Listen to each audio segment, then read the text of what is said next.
तो आज से हम आप लोग को इंग्लिश ग्रामर पढ़ाने जा रहे हैं। इंग्लिश ग्रामर में सबसे पहले हम टेंसेस सिखाते हैं ताकि जिससे ट्रांसलेशन बनाने आने लगे वाक्य में सब्जेक्ट वर्ब ऑब्जेक्ट ये सब समझ में आए कि क्या होता है कैसे होता है। तो बेसिक आज का जो फर्स्ट डे जो इंग्लिश ग्रामर में बना रहे हैं इसमें आप लोग को बस सिखाना ये चाहते हैं कि वर्ब क्या होता है ऑब्जेक्ट क्या होता है, जिससे हमको वाक्य में वो चीज़ दिखाई दे और उसको हम किस तरह से पकड़ें। किसी को ये समझिए में नहीं आता है कि ये कैसा सब्जेक्ट है, सिंगुलर है कि प्लूरल है। किसी को दिक्कत होने लगता है कि ये वर्ब है कि ऑब्जेक्ट कौन है, बहुत लोगों को ये दिक्कत होता है। तो इसको हम अपने भाषा में यानी अपने वर्सन में इसको क्या कर रहे हैं आप लोग को सिखाने जा रहे हैं। इसको देखिए और इस पर भी आपको वीडियो मिलते रहेगा, जब जब समय मिलेगा आप लोग के सामने वीडियो अपडेट होते जाएगा। तो देखिए ये आपको टेंस से ही पढ़ाने जा रहे हैं, लेकिन अभी हम ये नहीं बता रहे हैं कि टेंस 3 होते हैं, प्रेजेंट इंडेफिनिट 4, पास्ट 4, फ्यूचर 4, उस सब पर बेसिक पहले सिखाना चाह रहे हैं कि आप वाक्य को देख के समझिए कि किस तरह से बनेगा। बस ये चीज़ मतलब फर्स्ट डे और सेकेंड डे आपको बताएंगे। उसके बाद से हो सकता है तो तीसरा डे से जब ये चीज़ जान जाएंगे तो आपको बेसिक वहाँ से प्रेजेंट टेंस का जो भाग होता है इंडेफिनिट होता है उसमें 6 वाक्य हम अपने स्तर से बताते हैं। जैसे राम आम खाता है, राम आम नहीं खाता है, क्या राम आम खाता है, क्या राम आम नहीं खाता है, राम आम क्यों खाता है, राम आम क्यों नहीं खाता है। इस प्रकार के वाक्यों को समझाएंगे। लेकिन उसके समझने से पहले आपको समझना होगा कि सब्जेक्ट क्या है, वर्ब क्या है, ऑब्जेक्ट क्या है, कैसे पहचानेंगे। तो इसी पर हम लोग चल रहे हैं मुद्दा पर, इसी मुद्दा पर चल रहे हैं। तो सबसे पहले हम लोग देखा जाए इसमें हम अपने स्तर से आइए यहाँ देखा जाए।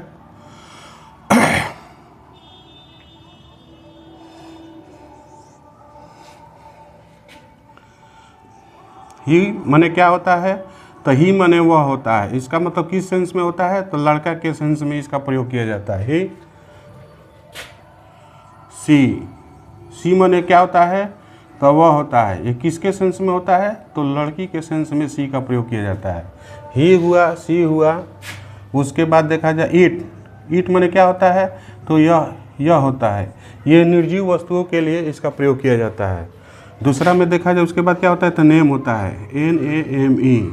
नेम माने क्या होता है, तो नाम होता है। इसमें लड़की लड़का किसी का भी नाम आ सकता है। यानी जहाँ ही सी इट नेम अगर दिखाई दे, ही सी इट नेम को singular subject SINGULAR singular subject, he see it name को सिंगुलर सब्जेक्ट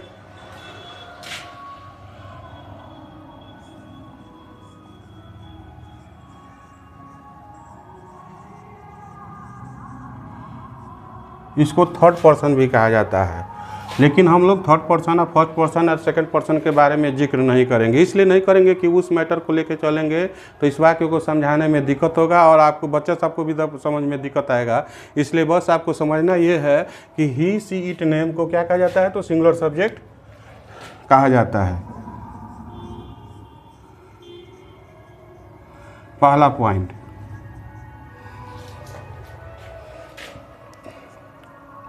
उसके बाद आपका दूसरा पॉइंट याद रखना है, आई माने होता है मैं। उसके बाद क्या होता है, तो वी होता है। वी माने हम या हम लोग। वी माने हम या हम लोग होता है।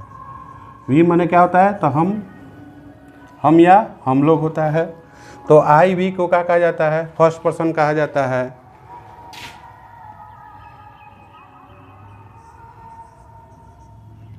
यू माने क्या होता है, तो तुम या तुम लोग। तुम या तुम लोग। आई वी यू दे माने क्या होता है, तो दे माने वे या वे लोग होता है।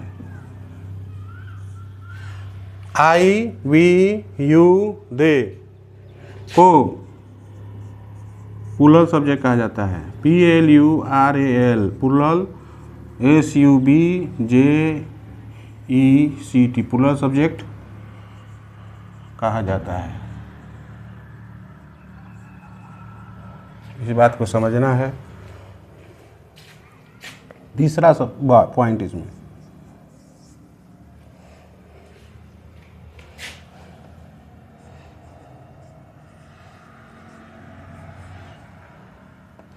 जिस शब्द में जिस शब्द में ता ती ते हम है कि जिक्र नहीं कर रहे हैं, हम चाहेंगे तो उसका भी हम ताती है कह सकते हैं, लगा सकते हैं, लेकिन हम डायरेक्ट पकड़ना चाहते हैं कि हमको वर्ब मालूम चले कि आखिर वर्ब है कौन। बहुत छोटा छोटा बच्चा सबको दिक्कत ही होता है कि वो पहचान ही नहीं, इसलिए हम ताती का इसके साथ है का प्रयोग है तो रहेगा ही है, क्योंकि प्रेजेंट टेंस में मैटर जाएगा, लेकिन हम वाक्य को सिखाना चाह रहे हैं कि किस तरह से आप सीखें इस बात को। तो जिस शब्द में ता ती ते, जिस शब्द में ता ती ते लगा होता है वह वर्ब होता है, वह वर्ब VERB वर्ब। वर्ब का मतलब क्रिया होता है, वह क्या होता है तो वर्ब होता है। इसमें 4 पॉइंट समझना है, 4 पॉइंट समझेंगे तो वाक्य आपसे बनने लगेगा। चौथा पॉइंट क्या है आपके सामने? चौथा पॉइंट आपके सामने है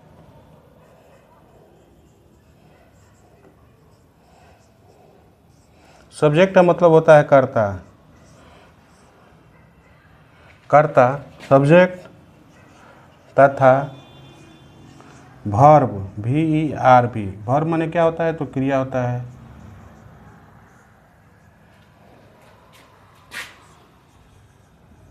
के बीच में ऑब्जेक्ट आता है, OBJECT ऑब्जेक्ट, यानी इसको बोला जाता है कर्म आता है। इस बात को अच्छी तरह से ध्यान रखना है। ही सी इट नेम को क्या कहा जाता है तो सिंगुलर सब्जेक्ट कहते हैं, और ही सी इट नेम होता है ये थर्ड पर्सन होता है। पर्सन के बारे में first person, second person, third person के बारे में फ़िलहाल अभी कोई जिक्र नहीं करना चाहते हैं, क्योंकि पहले हम वाक्य आपको सिखाना चाहते हैं कि आप सीखिए। तो यहाँ बस 2 ही बातें पर ध्यान देना होगा, सिंगुलर सब्जेक्ट और प्लूरल सब्जेक्ट। सिंगुलर सब्जेक्ट को हिंदी में देखिए क्या कहा जाता है, इसको एक वचन कर्ता कहा जाता है। और प्लूरल सब्जेक्ट को क्या कहा जाता है तो इसको बहुवचन कर्ता कहा जाता है, बहुवचन कर्ता कहा जाता है। फिलहाल बहुवचन एक वचन दिमाग में रखिएगा, लेकिन हमको सिंगुलर प्लूरल से ही मतलब है। ये जब भी अगर दिमाग पर रहेगा तो इससे आपको दिक्कत नहीं होगा, इतना तो आप समझ लीजिए। फिलहाल इसके आगे चलते हैं।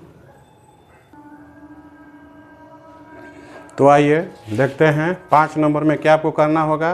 5 नंबर में बनाने के लिए रूल होता है, इसमें 2 रूल होता है।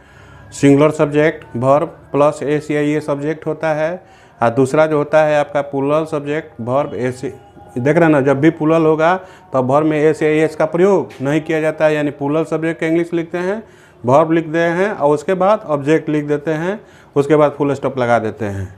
अब देखिए एस या एस वाले वर्ब, यानी ये देखिए V1 हुआ, ये आपका क्या हुआ, ये जो है हमेशा आपका वर्ब प्लूरल में होता है। V1 जो होता है प्लूरल में होता है, एस या एस लग जाता है तो वो सिंगुलर में हो जाता है। और वही नाउन में एस या एस लगता है तो नाउन प्लूरल हो जाता है। अब वर्ब में एस या एस सटने के बाद क्या हो जाता है, वो सिंगुलर हो जाता है। याद रखिएगा इस बात। तो आप देखिए एस या एस वाले कुछ वर्ब हैं जिसे गो होता है तो इसमें गोज हो जाता है। अब बताएंगे बाद में, जब एस या एस का रूल बताएंगे तो उसमें आपको बताएंगे कि कब कब कंडीशन में एस डाला जाता है, ई एस डाला जाता है, वाई को वाई में बदला जाता है, ई एस डाला जाता है, ये सब बताएंगे। लेकिन फिलहाल अभी हम लोग को सीखना है कि वाक्य कैसे बनता है, इसलिए इसमें इंपॉर्टेंट जो अभी हमारे सामने जो दिखाई दिया उसको लिख दिए, ताकि वाक्य बनाते समय इसका यूज करेंगे आपको दिक्कत ना हो। तो इतना आप समझ लिए। ये देख रहे हैं रीड, ये गो हुआ, गो माने जाना होता है। अभी बताएं आपको कि जिस शब्द में ताती लगा होता है, यानी हमारे सामने वाक्य जो आएगा वही ता वाला आएगा, राम आम खाता है। देखिए ध्यान से, तो को न समझेंगे तो वो क्या हो जाएगा, ना के अर्थ में आने लगेगा। यहाँ देखिए जहाँ भी न है वहाँ पर खाली तो लगाइए, तो देखिए ता आ रहा है कि नहीं। और प्रेजेंट टेंस में हम लोग पढ़ेंगे तो उसमें इंडिफिनिट टेंस आता है, उसमें ता का ही जिक्र होता है। तो हम लोग अगर प्रेजेंट इंडेफिनिट टेंस बनाना सीख लेंगे, प्रेजेंट इंडेफिनिट टेंस के वाक्य को बनाना सीख लेंगे, तो समझिए कि हमको वाक्य बनाने आने लगा। फिर आप लोग को दिक्कत उतना नहीं होगा। Only for present indefinite tense समझ लेंगे, बाकी सब समझ में आने लगेगा। तो इसको अच्छी तरह से आप देखिए।